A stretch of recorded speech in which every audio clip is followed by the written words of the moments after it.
today. We will talk about the media and a little bit about politics and sport, some things maybe about, I hope, we have time to talk a little bit about legacy issues, and I don't think we'll have time to talk about the future, a big topic, but I have the slides for you, and when I put the slides on for yesterday, last night and this morning when I was doing some work on them, I made some changes. So I replaced the ones for May 14. There's just a few changes. So if you did not look at them, then there's no problem. You have the new ones. And the ones for yesterday and today, they're pretty big files.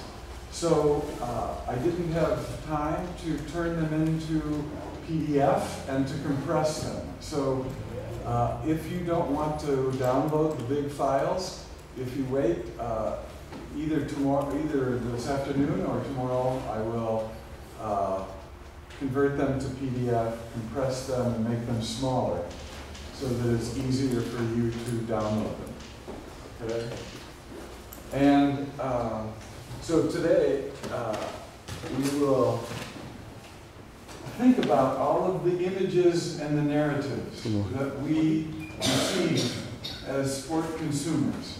And we will also look at the process through which sport becomes represented to us through the media. And we are influenced by media images and narratives. This is not a one-way process. We give our own meanings to the things that we see and hear in the media, but the media, the narratives and the images in the media set parameters for our thinking. We think different things inside those parameters, but they are setting some of the boundaries for us in terms of the kinds of things that we think about ourselves, how we give meaning to other people and events, how we form our ideas, and how we envision the future. So this photo is from the 2012 Games in London, and I thought it was a good representation now of how the media is so pervasive in Paralympic sports. And they look for certain things. And when someone is expressing their emotions, like this runner, I can't remember which runner this is, but she's from the UK, from England. Jessica. Okay. And it's Leo now. Okay. Because she got married. So. Okay. So she was expressing emotion, and this is one of the things that is emphasized in the representations of sport. If people with cameras from the media companies see someone that's expressing emotion, they focus on them. And the editors inside the studio, they are picking from maybe for the Olympics, like at NBC, they maybe have 50 cameras, and they're picking from 50 different cameras and the image that they want to show the people who are watching. So there's many choices that are being made in terms of choosing what will be represented to us as media consumers. And so the media content is always being edited, always being represented by those who control the media organizations. Now, this is not a conspiracy. They're trying to provide us with what we want, but they're also trying to provide us with the things that will keep us watching. And so they're making many decisions. And those decisions are based on one or a combination of goals. And one of the goals is to make profits, to boost the ratings, to boost the number of people who are consuming the event in the media. Another one is and this is not explicit in many cases, but they're interested in some countries to influence cultural values. So in the old Soviet Union, for example, I have friends who were sociologists in the old Soviet Union, and they would tell me that the broadcasts of the Olympics in the Soviet Union would be emphasizing communist values, collective values. They wouldn't be emphasizing the same things that I saw in the United States.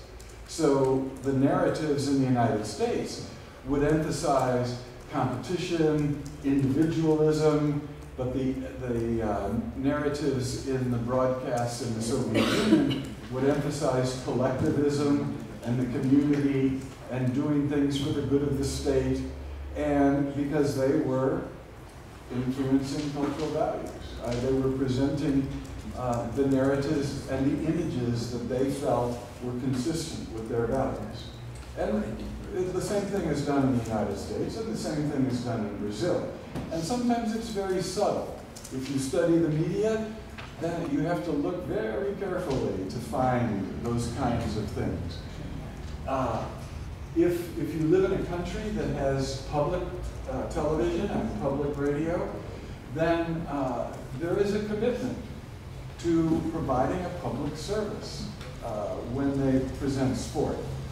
So in the United States, we only have one public television station, and it would rarely, it would almost never present sport.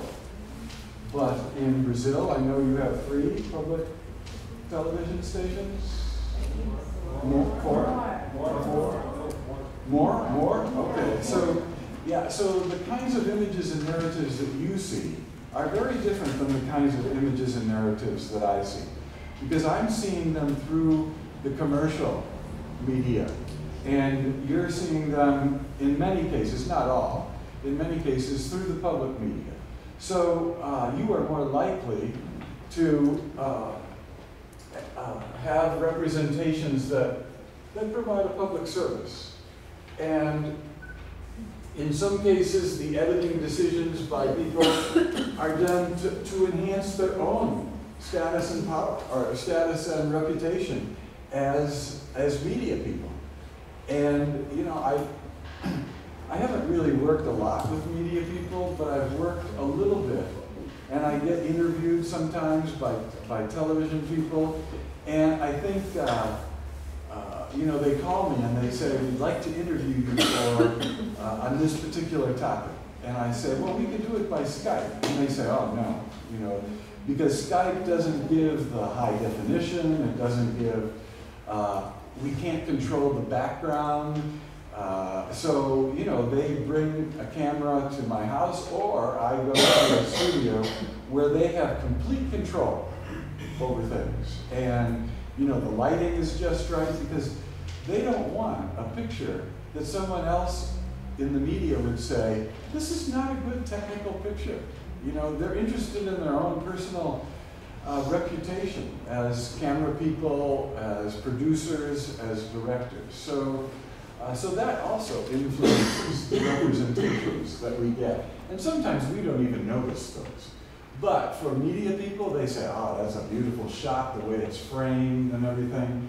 But we are amateurs when it comes to media, so sometimes we don't even notice those things. But they're being done for this reason. And then some people in the media, they're artists. You know, they are committed to their craft, and they see their own work in the media as a form of art.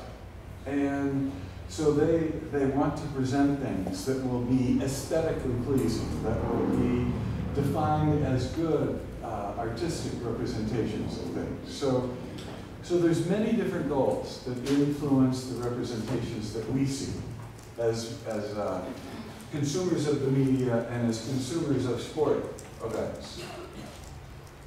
So, when we think about the media, we also have to think about power, because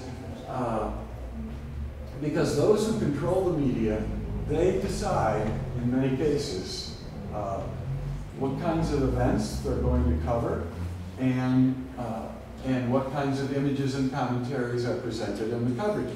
And when they do this, they play a very important part in constructing the frameworks that we use to define and incorporate sport into our lives. So, for example, if you're a child and you don't have an opportunity to go to the actual event, like a football game, you can't afford tickets. So the only thing that you can do is see the matches on television, and you see the highlights. So what happens is, and I've seen this with children, when they see the highlights, they sometimes in their own play, they will mimic the highlights in their own play. You know, they'll try to score a goal just like someone else scored a goal. And they're influenced by what they see in the media. And in some cases, if they don't see the game in person, they are actually mimicking the representation, not the real game. So children are learning about sport now, today, through the media. And many, not just children, many of us learn about sport through the media. And that's an important point, because sometimes if you don't know anything about a sport, you wouldn't spend the time and the money and the energy to go to a real event. But it's easy to watch it on TV, and you can learn about the sport on television. And then, if you really like it, then you can invest the time and the money and the energy to buy a ticket, go to the event. So you might not say, I'm going to go to Rio to watch the World Surfing Championships, because I don't know anything about surfing. But if you watch the surfing championships on television over the past few days and through Saturday, tomorrow, and you listen to the announcers, and you start learning about how they keep score, and what the challenge is, and who the important surfers are, and what kinds of waves they like, and all of those things, then you say, oh, I really like the surfing. Next time there's a big surfing championship in Brazil, I think I'm going to go. So the media provide a socialization process for people when it comes to sport. And so that's an important factor. Also, as the people who control the media make programming decisions, they oftentimes, this is not in public television, but in commercial television, they see the audience simply as a group of people that they can sell to a sponsor. And that's their major goal in commercial television. They want to attract as many people as possible, because their whole broadcast is based on the premise that they can sell the audience to the sponsors, who will pay for the commercial time and other sponsorship money. So there's a big difference between commercial media and public media. Okay. So media sports are social constructions in a way, and the media representations, like I said, are shaped by the camera people and what they choose. Now, the camera people, this man, he has very little power. He's got his headphones on, and the directors are telling him, we want this kind of a shot. We want a shot of a beautiful woman sitting in the front who's a celebrity. So, for example, I'm trying to think of the last event. Oh, the big boxing match. Pacquiao versus Mayweather. In the United States, it was sponsored by two media companies, HBO and I forget the other one. But they had a big meeting, and And one of the big things they negotiated was what celebrities would be shown by the cameras sitting around the ring. Because HBO wanted their celebrities from their TV programs, and the other channel wanted their celebrities from their programs, so that they could talk about their TV programs and have other advertisements for their company. And they had a big debate about you get 3 celebrity shots, we get 3 celebrity shots, but you can only have 5 seconds on each one. We want 10 seconds on ours.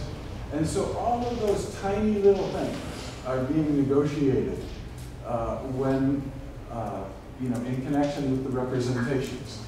So the camera people respond to the directors and the editors who select the images from various cameras. So, and of course, when we watch, we think, oh, we're seeing the real event. Well, we're seeing the event that the directors and the producers want us to see. So, for whatever reason, different goals. So, now, I think this, when we talk about the media,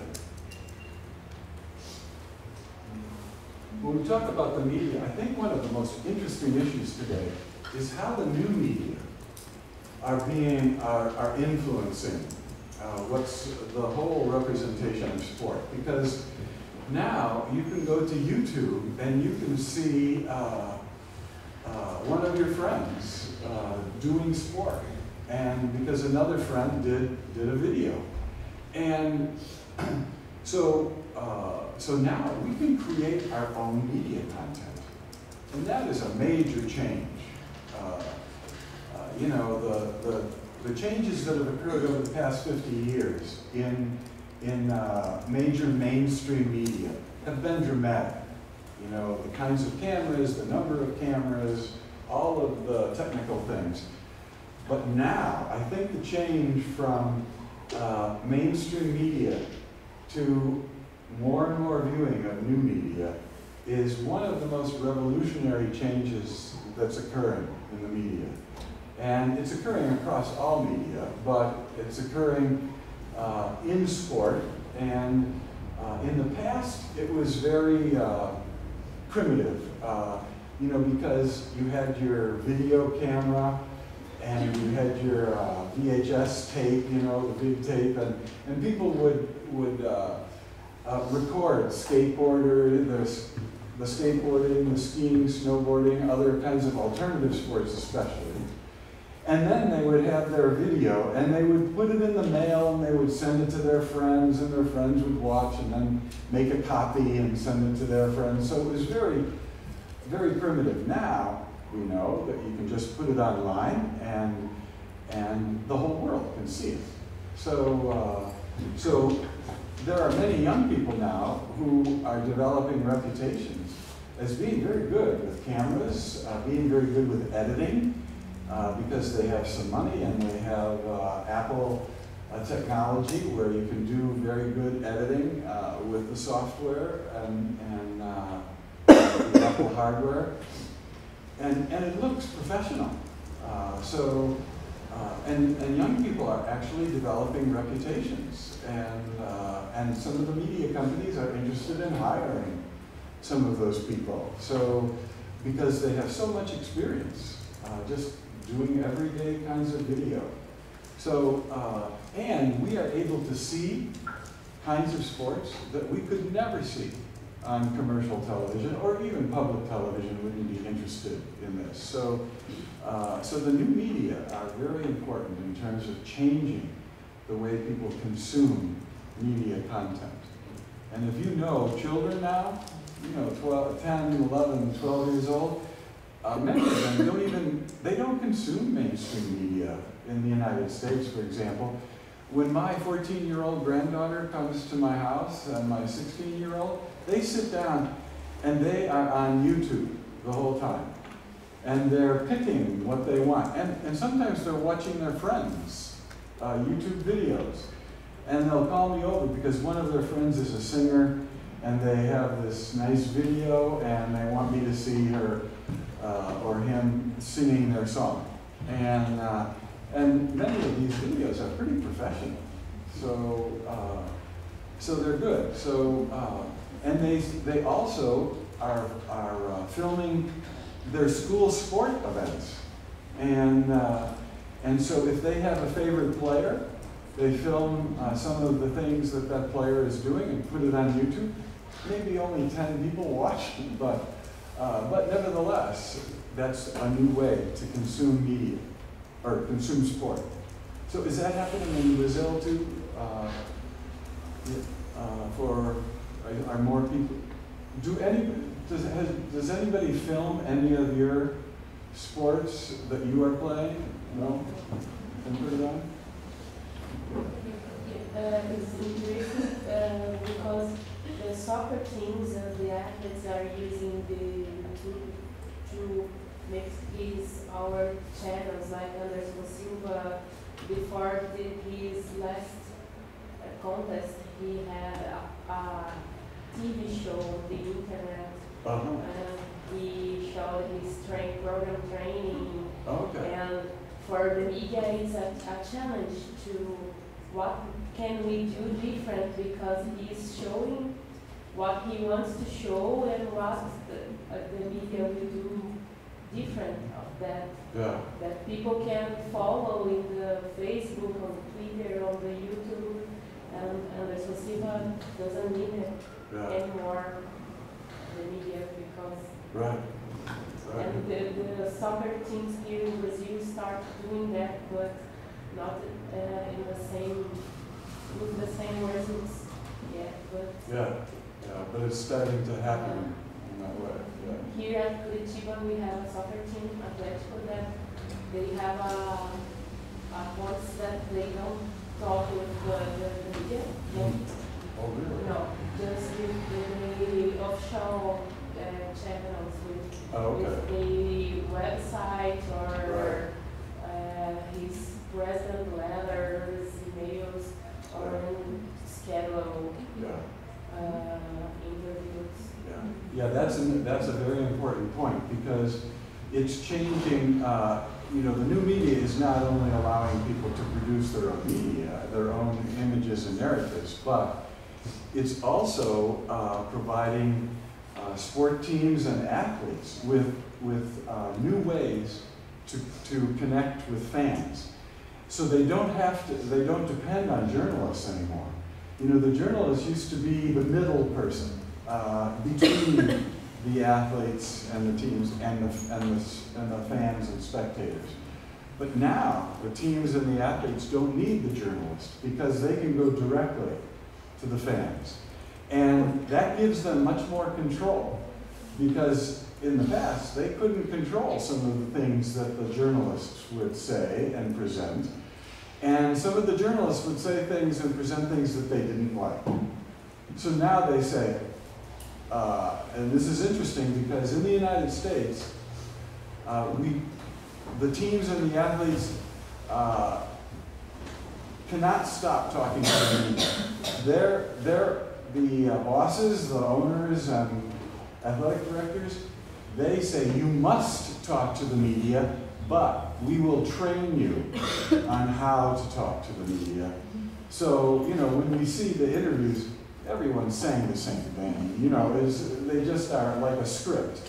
And so sometimes when they switch to this particular approach, where they eliminate the journalists, the spectators think, oh, we're getting the direct truth from the team and from the athletes.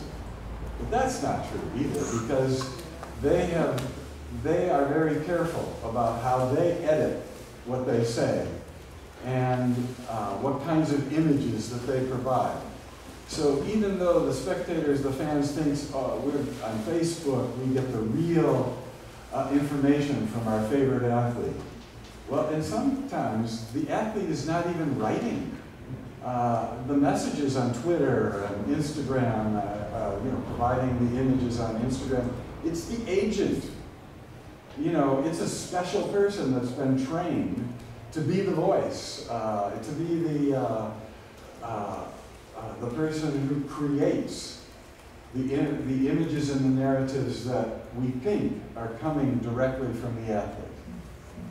So, you know, when you're making, when your persona as an athlete is making you $6 million a year, you have to be very careful. You want people to buy your jersey, you want people to watch your matches. So you don't want to make mistakes when you put something on Twitter or on Facebook. So in some cases, you have the money to hire someone to make sure that the right messages get put on Facebook and Twitter and the other social media. Okay, so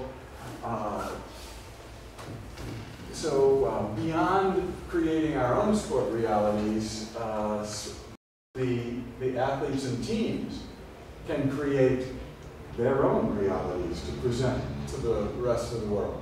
Okay. Do you have fantasy sports in Brazil? A fantasy sport, I don't want to take time with this, but in the United States, there's fantasy football. And fantasy football, real quickly, is a group of us gets together and we pretend that we're owners, okay, of a team. So we create our own team. We pick up players from different teams in different positions. Yeah. You have something similar, and then you have points. If your player scores a touchdown, you know, you get so many points. If your quarterback throws a pass, you get so many points. You know, if there's certain defensive plays, you get so many points. And then we compete against each other. You know, my team has this many points, your team has this many points, so I win. And so people invest, they pay money to get into these leagues. And the NFL now has their own fantasy league. And so people pay money to the NFL. And then at the end of the season, the people in the particular league that wins game, maybe they get tickets to the Super Bowl. But now they're winning money in some fantasy leagues. So now the politicians don't know, should we regulate this? This is a form of gambling. And how do we regulate this? So it's creating big challenges for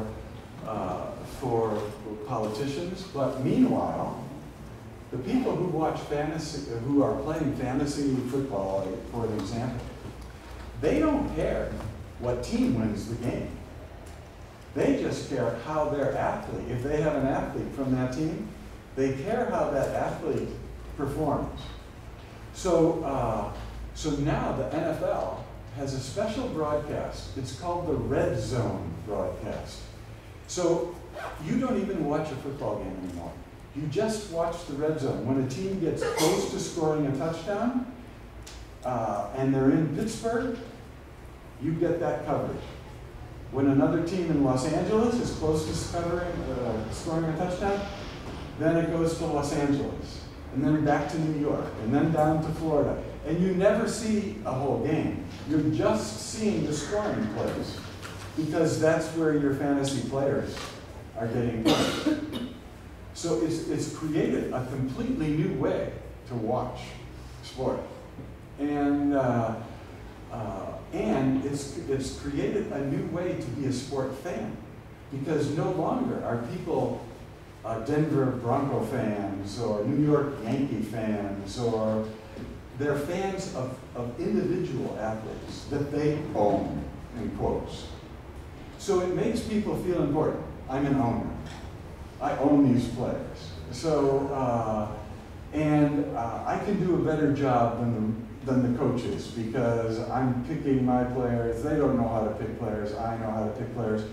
So, so it's a completely new way to consume sports. So one of the big questions related to new media is, will new media democratize social life and democratize the media? Or will they become tools to expand corporate capital increase consumption and reproduce dominant ideologies. Will it just be more of the same thing, or will it actually be a democratic alternative to the media that we have today? So people can use new media in personally transformative ways, but most people right now don't use them that way. They use them simply to complement the mainstream media.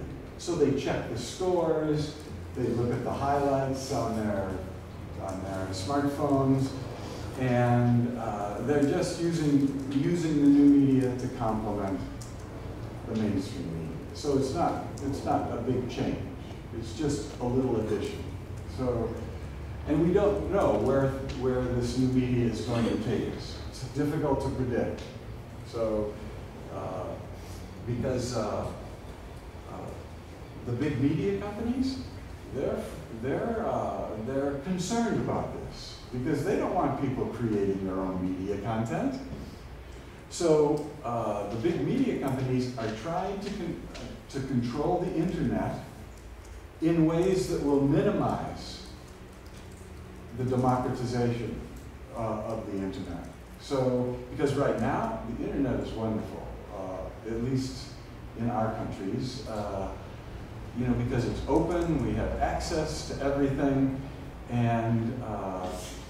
but some of the big companies, they want to buy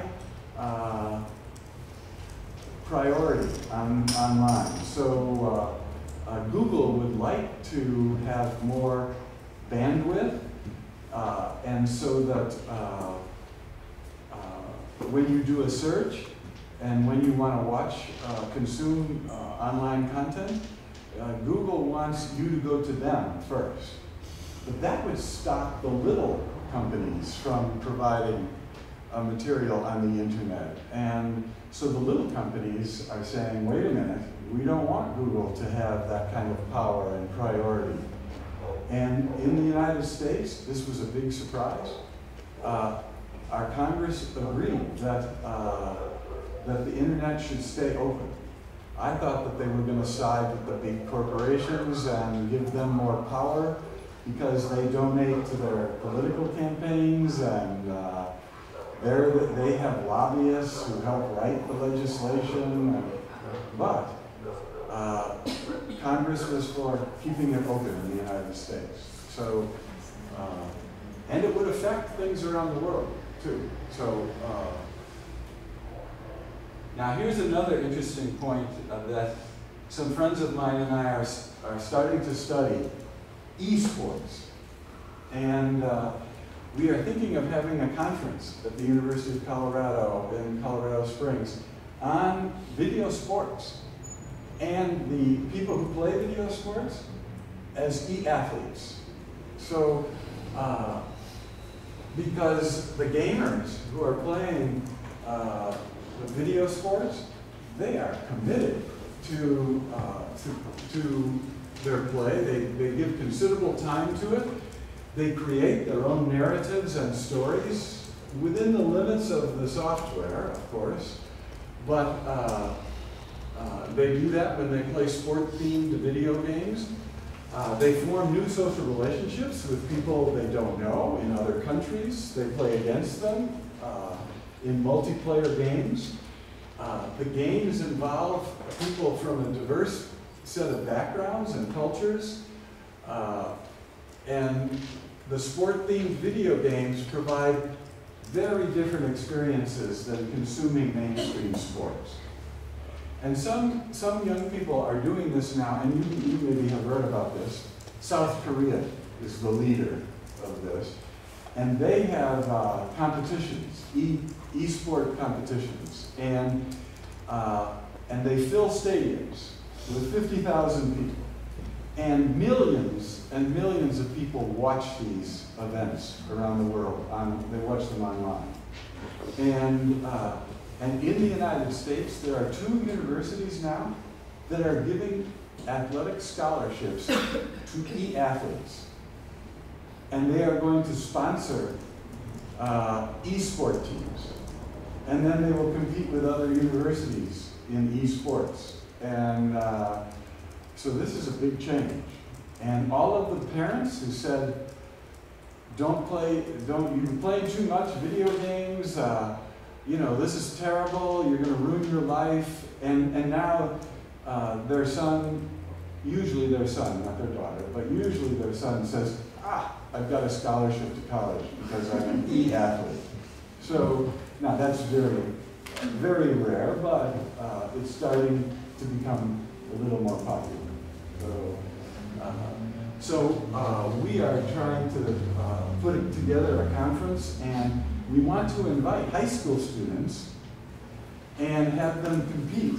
And then we can watch them compete and study how the competition occurs. Because we need research on this. You know, because right now we say, oh, people aren't playing sports because they're all on video games.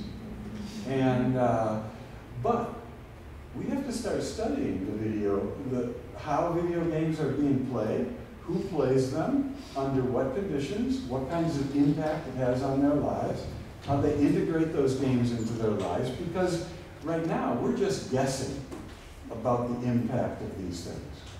So we think it's just destroying the lives of young people. But some of the research shows that that's not true. In fact, some research shows that that the young people who have played video games become better surgeons as doctors because they have fine motor skills that they've been able to develop over the years, and their surgical abilities in terms of, because a lot of the surgeries now are done where you don't even look at the body. You're looking at a monitor, and you're operating little robotic arms. And the young people who have played video games, they're much better at that. So, you know, maybe if I need surgery, I want someone who played video games to do my surgery. So, yeah. I think there's another point. I see that in Brazil, and other people told me the same. Because to many young people, they're interested in learning English because they play video games. Oh, okay. So then they can interact with other people. And that, like, I have close people that work like this, and then they have a good vocabulary and a good speaking because they talk because they talk to each other through the online games. Yeah. So probably this is a point that you don't see in the US, but in other parts of the world it can be important because of the games. Yeah. But in the US, you know, the US is privileged in the sense that English is the dominant language. But and by the way, I appreciate you listening to my English. You know, this is a privilege for me to come to Brazil and talk in my native language. And you are doing more work than me because you're trying to understand my English. But in the United States, when it comes to the video games and the video sports, young people in the United States are making friends in other countries around the world. And these are people coming from families where maybe they would never have the money to travel to another country, but they're able to talk with people from other countries and develop relationships. So we need to study that more and see how it's affecting people's lives, because I don't have the slightest idea about how it's changing lives. I think it's changing lives, but I don't know how. You know, I don't know in what ways lives are being changed. So we need to answer these questions about the dynamics of playing video sport games. And I remember when the first video sport games came out, you know, the race cars, you know, that they would do. I was teaching a course in popular culture. This is 15 years ago. A course on popular culture. And we were reading a book on video games, one of the first books ever written. And none of us in the class had played these games. It was being played by younger people. And so I asked them to bring, if their brothers or sisters played the games. So we brought in 4 12-year-olds. And we set up 2 televisions, you know, not flat screens, you know, the old televisions. And they played 2 people against 2 people. And And we watched them for about 45 minutes, and then they sat in the front as a panel, and we asked them questions for almost an hour. And these 12-year-olds were teaching us about the future, basically. And they were telling us about how they were playing the games, how it influenced their friendships, and whether it interfered with their studies or not, and so on. So there's many questions we need to ask about video games. And the other related question is, how about virtual sports? Now, some of you maybe haven't read about this, but I've read a lot, as many articles as I can find on virtual sports. And now there's new technology being developed where you can put on a helmet or goggles, and you will see a different reality. And you can negotiate that reality with physical movements. So, for example, it's possible to be in a room with a stationary bicycle, okay? And you can put on your goggles, and this bicycle is programmed. It's set up to be coordinated with what you see with the headgear or the goggles. And you can be on the Tour de France course, the same course that the racers are on, and you can actually even see one of the racers next to you in some cases. And when you're going up a hill, the bicycle changes so that the tension in your legs has to increase or increases. And but you see all of this beautiful scenery in France, and you're basically riding the Tour de France, and you're doing it in one little room. So now this technology is not developed sufficiently yet, but I think in 50 years, maybe more people will be virtual athletes than real athletes, like we say now. So that it's possible. In fact, I've done this one. I've never snowboarded in real life, but I've done it virtually. So I got on the snowboard and had the goggles on, and the snowboard was programmed so that it would, you would have the feel of being on the slope that you were seeing.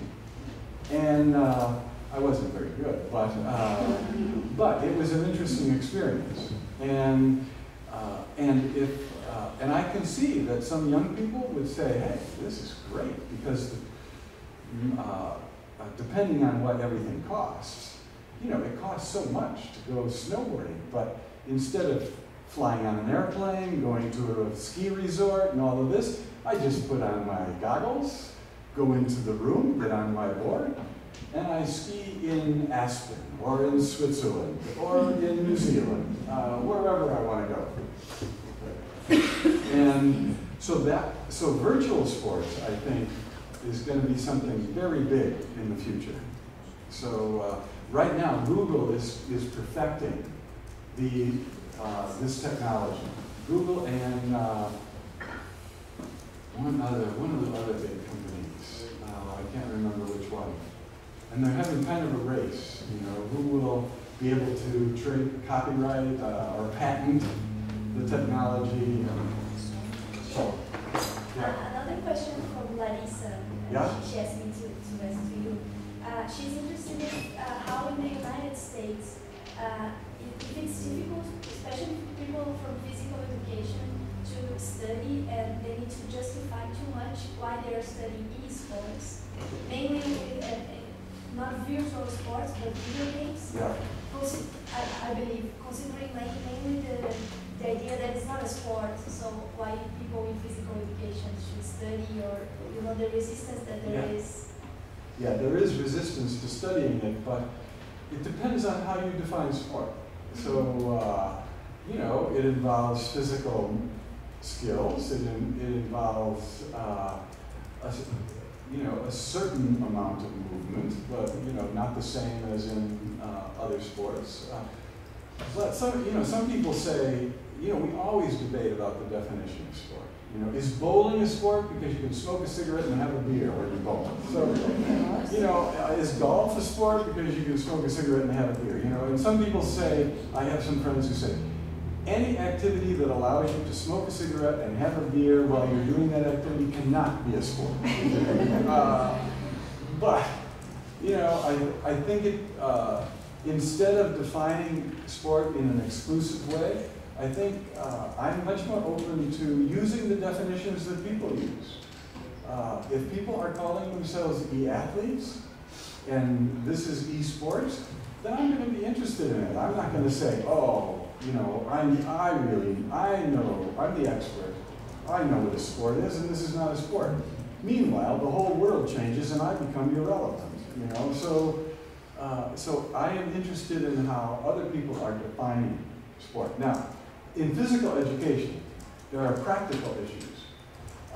So if you go to a big physical education conference in the United States, one of the things you will see is a room like this, and there will be a big screen, almost this whole wall. And then the whole room will have technology on the floor. And the students can pick particular music, and that music lights up different parts of the floor. And then you have to, go to the part that's lit. So I've seen students do this, and you get 50 students who are moving all in unison, and they're very, very physically active, and they love it because they're able to pick the songs, the music that they can exercise by. And they don't see it as exercise. They see it as dancing, they see it as a game, and they don't even define it as exercise. But they're getting more physical movement than they would if they were playing basketball or football. So, and the programs, the software for the lighting on the floor is set up so that you learn lateral skills, forward skills, backward skills in different combinations. So you're learning physical literacy while you're doing it. You're becoming more physically literate. So now, the big problem for physical educators is this costs a lot of money. So, and schools, only private schools are using this now. There's very few public schools, except the ones in the very wealthy areas, that are using this. But if the price comes down, we will see more of this kind of technology used in physical education. So in the United States, physical educators are thinking about the future of physical education and how this kind of video technology can be used to keep people moving more. So it's not like Wii, the old Wii where when I first played, we would play tennis and we would be moving all over, and then, some 14-year-old comes in and says, I can beat you, and I say, I don't think so. And then they sit there and they go, they're not moving at all, I'm moving all over the place. And so we thought we would be the answer, it would get children moving, and then we found out that children can figure out a way to be good without moving. So that's, we don't know how technology is going to be used all the time. But one little example here, this is from an NFL video game.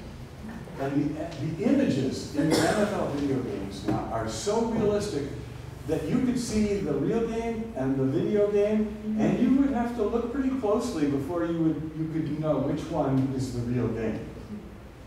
And in fact, so many people are playing the NFL game, the NBA game, the NHL game, Major League Baseball game, that the technology and the representations in the video game are now being copied by the directors and the producers of the real game. So they are using filters now on some of their cameras that will create the impression that you're watching a video game, right? So they're actually copying. It used to be that the video games would copy the real game and try to make it look as real as possible. Now the real games are trying to make those games, the people are trying to make those games look like video games. So, these worlds, the video world and the mainstream media worlds, are starting to merge in an interesting way.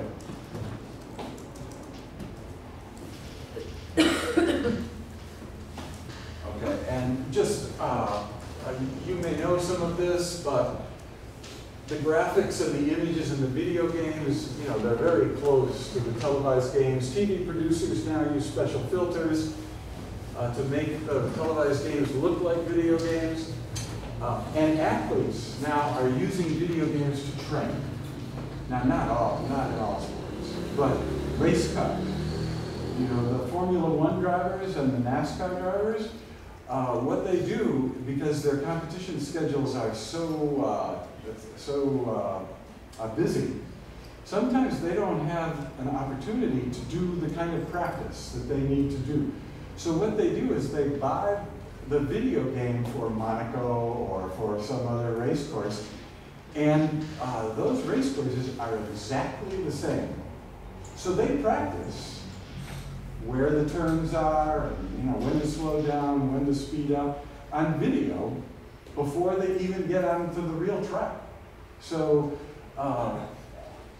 so sometimes video games are being used to train.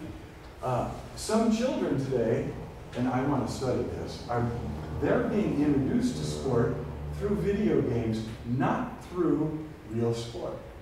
So what if a 4-year-old starts playing soccer, football, you know, with a good video game, and they start playing video, and then at 6 years old, they go out onto the soccer pitch, and a coach says, "This is how you play soccer." And they say, "Oh, no, no, no.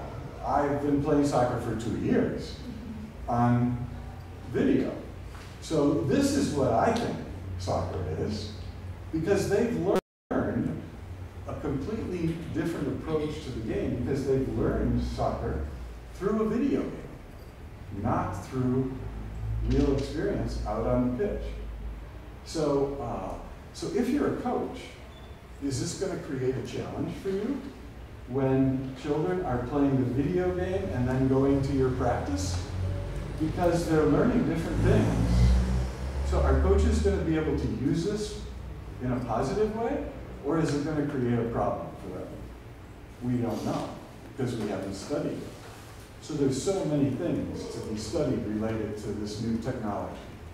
And because children are not only being introduced to sports through video games, but when you're good at playing video games and sport video games, it becomes a source of status.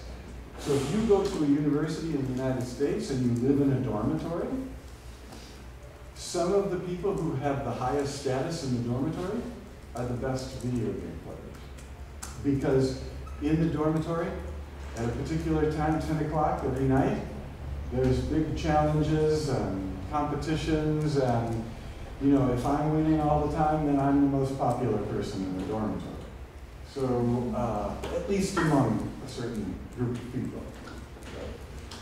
So it's changing relationships. So, we talked about these. You know, will your grandchildren be seeing sport in a completely different way than you do? Is a big question. Virtual sports can offer a range of experiences that current sports don't. We can make sports safer. We can actually play sports and have no concussions. Maybe we can eliminate knee injuries because we're constructing virtual sports that are designed in a way not to push the knee in certain ways. I don't know. Will communities use tax money to, instead of building a park or a recreation center, they'll build a virtual sports center? And I don't know. but all of these things will be questions that you might live to see. I won't, but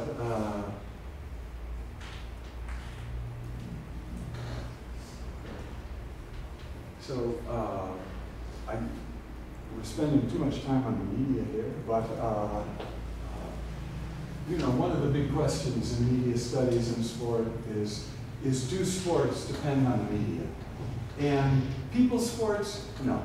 You know, there's no dependence. People's sports do not depend on the media. Although some people would want me to qualify that now, because not many, but some people's sports are using smartphones in order to communicate with people, to let them know that everybody's going to play football at 2 o'clock over on this field, and then people can get together. So it's kind of like a mob football game.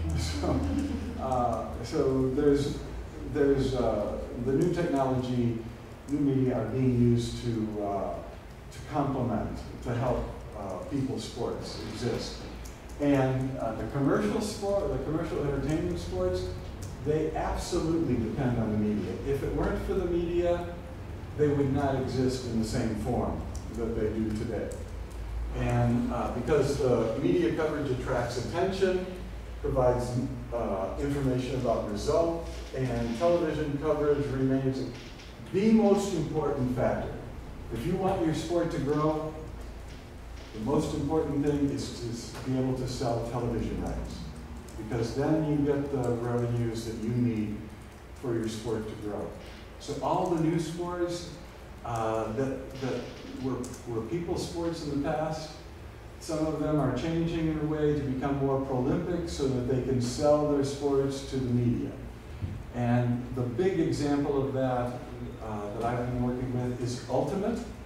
You know, the Ultimate Frisbee, the team game.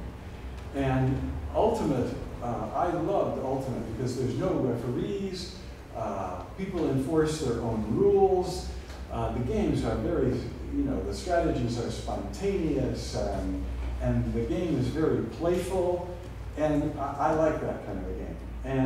And I know people who play Ultimate, and I've given presentations at their conferences, and one of the presentations was, how do you preserve the element of play in Ultimate as it becomes more and more pro-Olympic? Because they're very worried about that, because that element of play constitutes the very spirit and core of Ultimate. So they don't want to lose that. And they don't want to lose that playfulness and that joy. So, but that's a big challenge.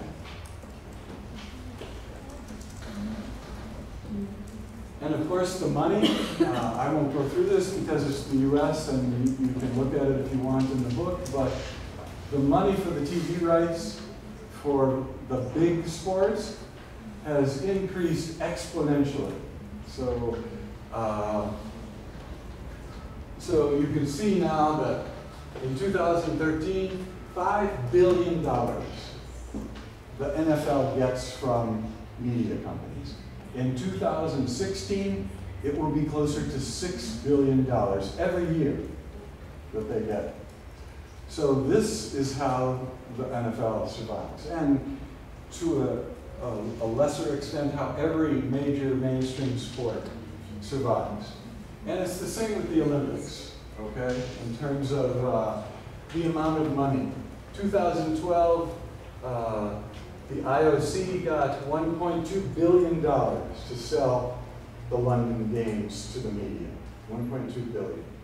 And in Vancouver, I don't know about Sochi. Data are hard to find in Sochi. But in Vancouver, they got $820 million, almost $1 billion, for the television rights.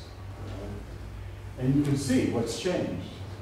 You know, in 1960, you know, $2, but you know, not much.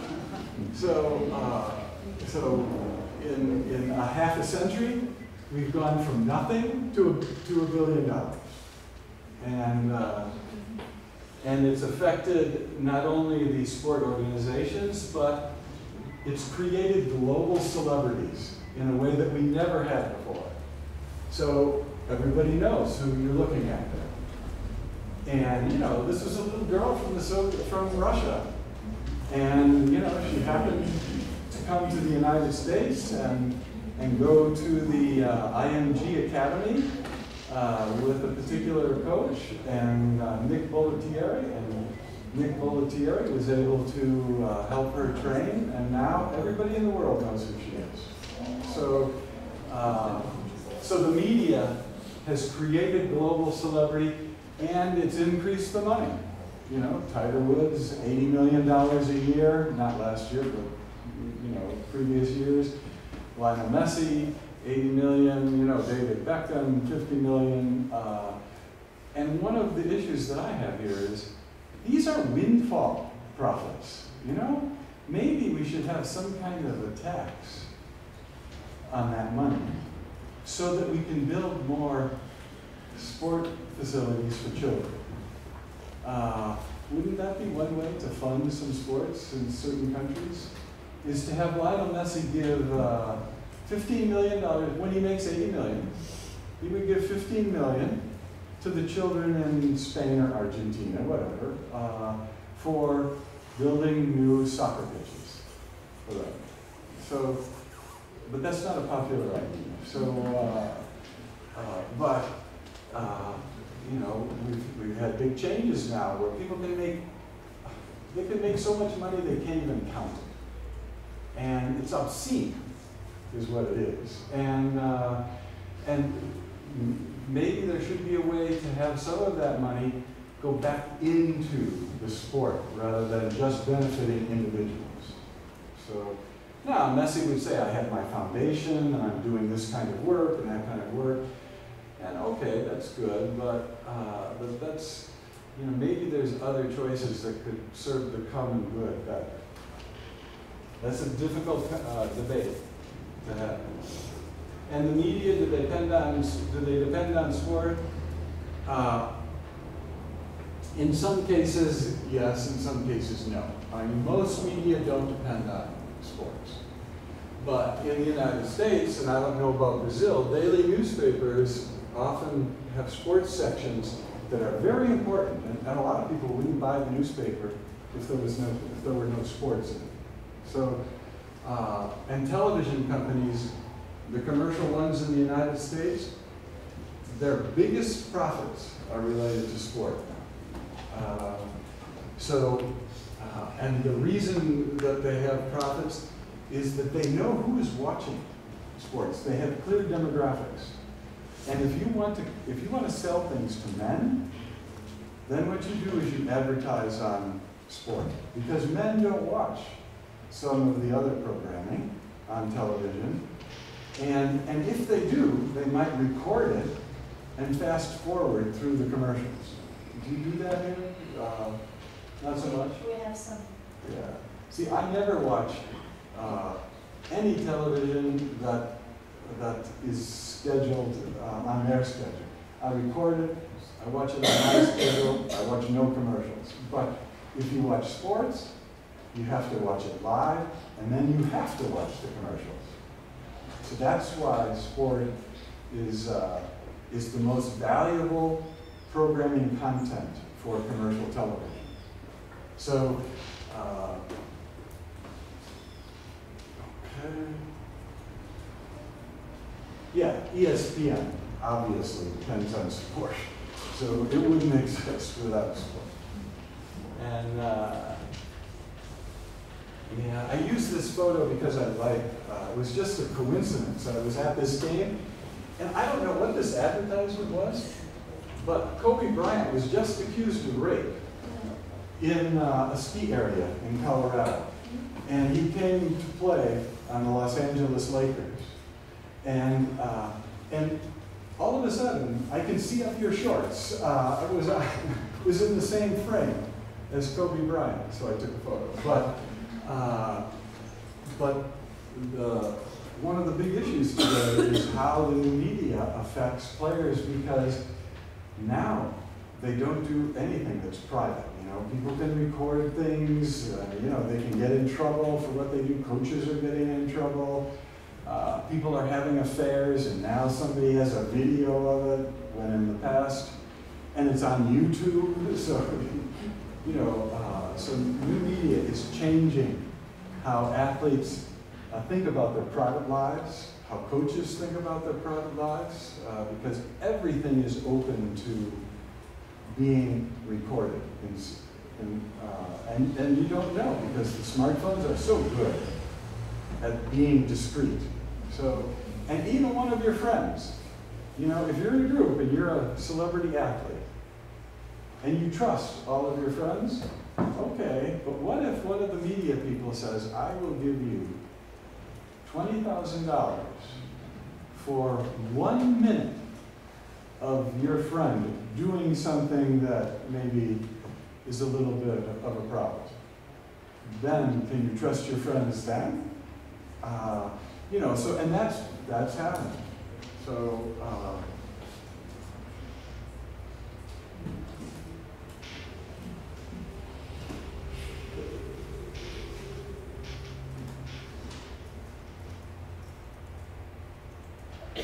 yeah,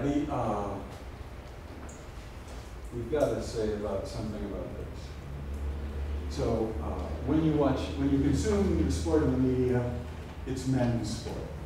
Okay. On television, 10 to 1. 10 hours of men's sports for every 1 hour of women's sports, and even that is a little bit of an exaggeration. It's actually less for women's sports. And same in the newspapers. If you take the newspapers on television and the news and put it all together, in the United States it's 6 to 1, but 6 hours of men's sports for every 1 of women's sports. But it would differ in other countries. And in the coverage, heterosexuality is assumed, and people don't even talk about homosexuality in sport. Not that it should necessarily be the news, but they're always talking about heterosexual relationships and going to heterosexual clubs and all of this. And if you have an athlete that's going to a gay club, they don't cover that.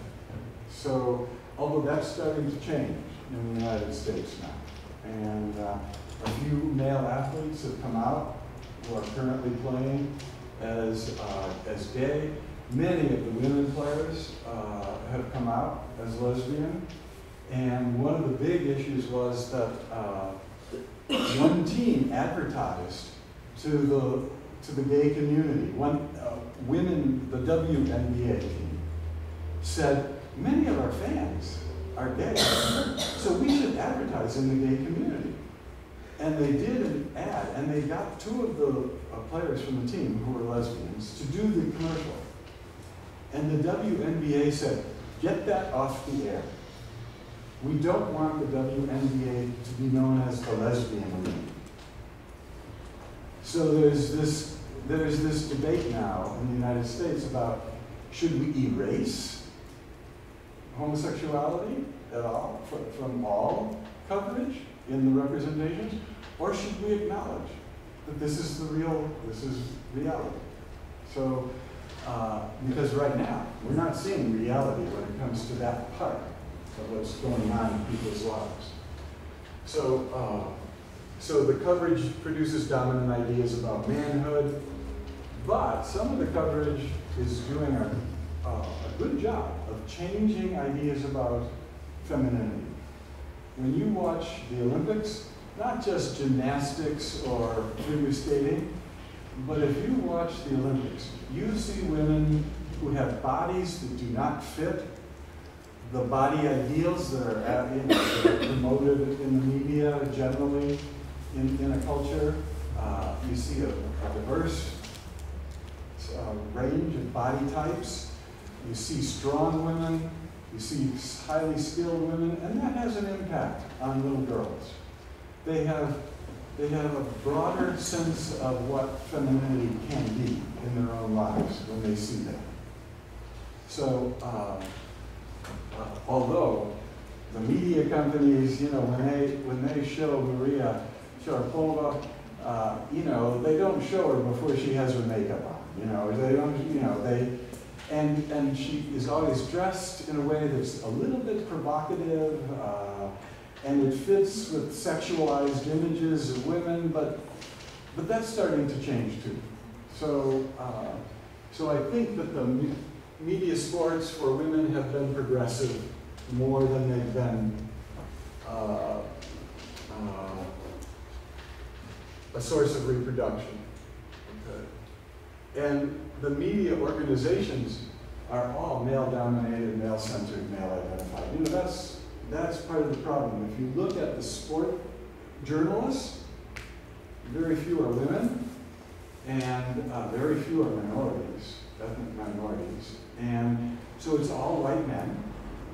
And you know, that in itself is not a problem, but there may be other vantage points that would be good to have to cover sport.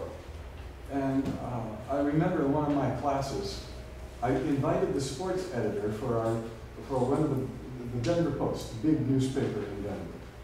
And we asked him, and this was a few years ago, one of my students asked him, do you hire women in your sport department? And he said, sure, we would hire women. And she said, but you only have one out of 20. She'd done her homework.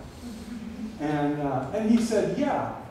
And so she said, well, why aren't there more?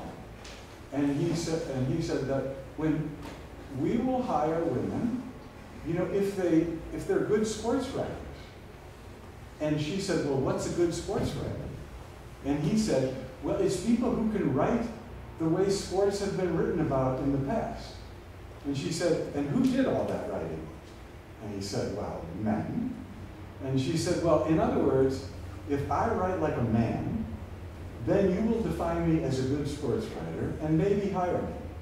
But what if I write in a different way, in a new way? And he had a problem with that. So it's like, how do you define who's qualified? In sport, if you do it like a man, you're qualified, which automatically disqualifies. In fact, if you do it as a white man, you're qualified. So if you do it as an ethnic minority or as a woman, then maybe you won't be defined as qualified. And they say they're making objective personnel decisions, when actually their personnel decisions are grounded in subjective ideas about gender. So why don't we take a 15-minute break and then come back and talk about legacy.